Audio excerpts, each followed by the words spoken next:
नमस्कार दोस्तों, आपका बहुत बहुत स्वागत है हमारे इंस्टीट्यूट में। तो दोस्तों, जो कल का क्लास हो गया था उसमें हमने जो स्प्लिट एसी रहता है, स्प्लिट एसी का इंडोर का जो एसी रहता है, मतलब इंडोर का जो भाग है उसमें कौन से पार्ट आते हैं और वो क्या काम करते हैं, ये हमने कल के क्लास में देख लिया।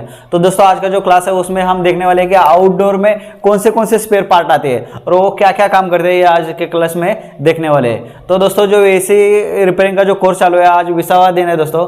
अगर आप फ्रिज जैसे, washing machine, RO, filter in जैसे इलेक्ट्रॉनिक चीज़ों की अगर आप रिपेयरिंग सीखना चाहते हो, वो भी घर बैठे बैठे, तो आप हमारे चैनल को जरूर सब्सक्राइब करिए, ताकि आप घर बैठे बैठे भी रिपेयरिंग से रिलेटेड हर एक नया वीडियो हर रोज देख सकते हैं। तो चलो दोस्तों, आज का जो क्लास है उसको स्टार्ट कर देते हैं। दोस्तों, जो आउटडोर रहता है, यानी कि जो स्प्लिट एसी का जो दूसरा भाग रहता है, जो घर के बाहर लगाया जाता है, मतलब दीवार पे लटकाया जाता है, उसको आउटडोर बोलते हैं। और इस आउटडोर में यहाँ पे आप देख सकते हैं, यहाँ पे मैंने लिस्ट बनाया है कि उसमें कौन से इलेक्ट्रिक पार्ट और जो मैकेनिकल पार्ट रहते हैं वो कौन से आते हैं। यहाँ पे मैंने उसका लिस्ट बनाया है। तो यहाँ पे आप देख सकते हैं कि ये जो कंप्रेसर है, कंडेंसर है, इसके पहले भी मैंने जो दोस्तों ये मैकेनिकल सिस्टम के बारे में आपको बताया था, विंडो एसी का, उसमें भी बताया था कि हाँ, ये पार्ट कैसे काम करते हैं, इसके बारे में हर एक आपको जानकारी दी थी मैंने। तो दोस्तों, फिर भी आज का जो क्लास है उसमें भी आज मैं बताने वाला हूँ कि ये पार्ट कैसे काम करते हैं। तो यहाँ पे आप देख सकते हैं, जो आउटडोर में एक कंप्रेसर लगाया जाता है। यहाँ पे आप देख सकते हैं, इस तरह से इस कंप्रेसर आउटडोर में होता है। कंप्रेसर का क्या काम है दोस्तों, कि जो लिक्विड टाइप जो गैस रहते हैं उसको वेपर में, यानी कि बाष्प में कन्वर्ट करके, जो लो प्रेशर के साथ गैस आती है उसको हाई प्रेशर में कन्वर्ट करके आगे भेजने का काम है कंप्रेसर करता है। यानी कि जो रेपरेशन साइकिल के ऊपर मैंने वीडियो बनाया था दोस्तों, उसमें हर एक पूरी जानकारी आपको दी थी। अगर वो वीडियो आपने नहीं देखा तो उसका वीडियो का नीचे मैंने डिस्क्रिप्शन बॉक्स में लिंक दिया है, वो भी वीडियो आप जाके देख सकते हैं कि मैकेनिकल सिस्टम में जो रेपरेशन साइकिल रहती है वो कैसे काम करती है। तो दोस्तों, जो लो प्रेशर के साथ गैस आती है कंप्रेसर में, और जो लिक्विड टाइप गैस आती है, उस लिक्विड को, यानी कि जो द्रव वाली गैस उसको बाष्प में कन्वर्ट करके और हाई प्रेशर के साथ डिस्चार्ज लाइन से उसको कहाँ पे, कंडेंसर के पास है, गैस को भेजने का काम है कंप्रेसर करता है। तो यहाँ पे आप देख सकते हैं, दूसरा है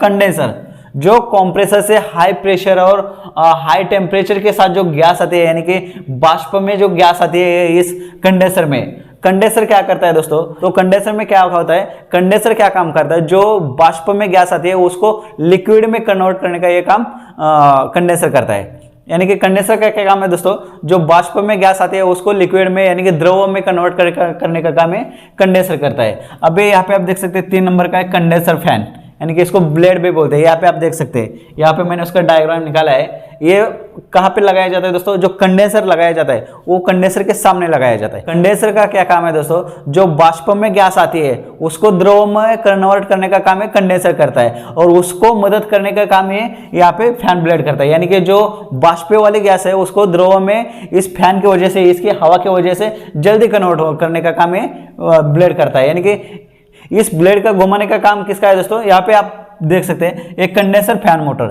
यानी कि जो कंडेंसर फैन मोटर है वहां पे इसके ऊपर इस ब्लेड को लगाया जाता है, उसके शाफ्ट के ऊपर उसको लगाया जाता है। यानी कि उसको इस कंडेंसर फैन मोटर को जैसे ही सप्लाई मिलता है तो क्या होता है, कंडेंसर फैन मोटर यहाँ पे उस शाफ्ट जैसे ही घूमने लगता है, यानी कि ये ब्लेड पे यहाँ पे घूमने लगता है। इसके वजह से क्या होता है दोस्तों, जो कंडेंसर रहता है वो, यानी कि वो जो उसके अंदर की जो गर्म गैस रहती है, यानी कि जो बाष्प वाली गैस रहती है, वो द्रव में जल्दी कन्वर्ट हो जाता है। अभी 5वें नंबर पे देख सकते हैं दोस्तों फिल्टर।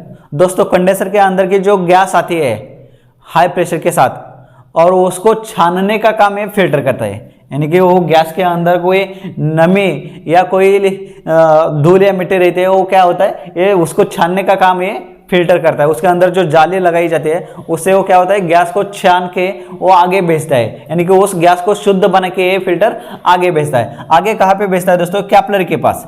अभी ये कैपिलरी क्या करते हैं दोस्तों, एक कंडेंसर के और फिल्टर के अंदर के जो हाई प्रेशर के साथ जो गैस आती है, यानी ज़्यादा स्पीड से जो गैस आती है, उस स्पीड वाली गैस को यहाँ पे क्या करता है, वो उसका जो स्पीड है उस स्पीड कम करने का काम है कैपिलरी करती है। यानी कि क्या करता है कैपिलरी, उस जो हाई प्रेशर के साथ जो गैस आती है उसका जो प्रेशर है वो कंट्रोल करने का काम यहाँ पे कैपिलरी करते हैं। यानी कि वो जो गैस है उस गैस को धीरे धीरे करके यहाँ पे आगे इवापोरेटर कॉइल के पास ये कैपिलरी गैस को भेजता है। अभी यहाँ पे आप देख सकते हैं 7वां नंबर का डिस्चार्ज वाल्व। दोस्तों, जो डिस्चार्ज लाइन रहती है ये कंप्रेसर के अंदर के बाहर, यहाँ पे आउटडोर के यहाँ पे एक डिस्चार्ज वाल्व लगाया जाता है। इस डिस्चार्ज वाल्व का काम क्या है दोस्तों, यानी कि जो इंडोर से होके जो पाइप आते हैं, कॉपर के जो पाइपें आती है गैस वाली, उसको यहाँ पे कनेक्ट करने के लिए यहाँ पे वाल्व दिया जाता है, और उस वाल्व को एक एलन की का एक की दिया जाता है, एक लॉक दिया जाता है, ताकि अगर हमें कभी गैस स्टोर करना पड़ता है इस आउटडोर के अंदर, यानी कि पंप डाउन करना पड़ता है, तो क्या करता है उस वाल्व को हम घुमा के वहाँ पे एलन की से इसके अंदर आउटडोर के अंदर उसको गैस को स्टोर भी कर सकते हैं। इसलिए दोस्तों यहाँ पे डिस्चार्ज वाल्व दिया जाता है। सेम दूसरा और एक वाल्व यहाँ पे रहता है दोस्तों सक्शन वाल्व। सक्शन वाल्व का भी क्या काम होता है दोस्तों, जो इंडोर से जो सक्शन लाइन आती है वहाँ पे ये जोड़ने के लिए यहाँ पे सक्शन वाल्व दिया जाता है, और उसी सक्शन वाल्व को दोस्तों और एक पिन दी जाती है जिससे हम गैस चार्जिंग कर सकते हैं। जो सक्शन वाल्व है उसके ऊपर क्या होता है दोस्तों, जो इंडोर से जो पाइपें आती है कॉपर की, वो उसको वहाँ पे ज्वाइन करने के लिए एक वाल्व दिया जाता है, और उसके ठीक नीचे ही यहाँ पे गैस चार्जिंग करने के लिए जैसे NRV रहता है, नॉट रिटर्न वाल, उसी टाइप यहाँ पे एक वाल दिया जाता है जिससे हम गैस चार्जिंग कर सकते हैं, गैस चेक कर सकते हैं। इस तरह से दोस्तों ये सक्शन का वाल्व का भी काम है। और जिस टाइम पे हमें गैस इसके अंदर स्टोर करना पड़ता है, गैस को यानी कि पंप डाउन करना पड़ता है, उसी टाइम इस सक्शन वाल्व को भी हमें लॉक करना पड़ता है। अभी यहाँ पे देख सकते हैं 90 नंबर का यहाँ पे कैपेसिटर।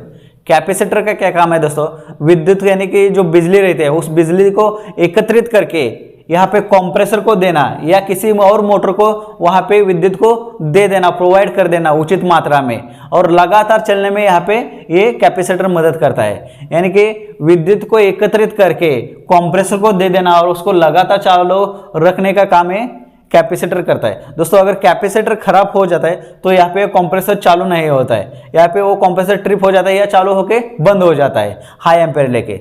यहाँ पे आप देख सकते हैं 10 नंबर का दोस्तों वायर जंक्शन। दोस्तों इंडोर से जो वायरें आती है यहाँ पे आप देख सकते हैं, ये एक ऊपर यहाँ पे वायर जंक्शन लगाया जाता है आउटडोर के बाहर अंदर। यहाँ पे क्या होता है दोस्तों, आउटडोर से जो वायरें आते हैं सबसे पहले यहाँ पे इकट्ठा होती हैं, और यहाँ से दोस्तों फैन मोटर और कंप्रेसर को वायरें चले जाते हैं, यानी कि जहाँ पे वायरें इकट्ठा होते हैं उसको वायर जंक्शन बोलते हैं। इस तरह से दोस्तों जो आउटडोर रहता है, आउटडोर में इतने स्पेयर पार्ट रहते हैं, इलेक्ट्रिकल और मैकेनिकल सिस्टम में ऐसे इतने पार्ट रहते हैं। इस तरह से दोस्तों हमने देख लिया है कि स्प्लिट एसी के अंतर्गत यानी कि इंडोर के अंदर कौन से स्पेयर पार्ट आते हैं और आउटडोर के अंदर कौन से स्पेयर पार्ट आते हैं, ये हमने आज सीख लिया।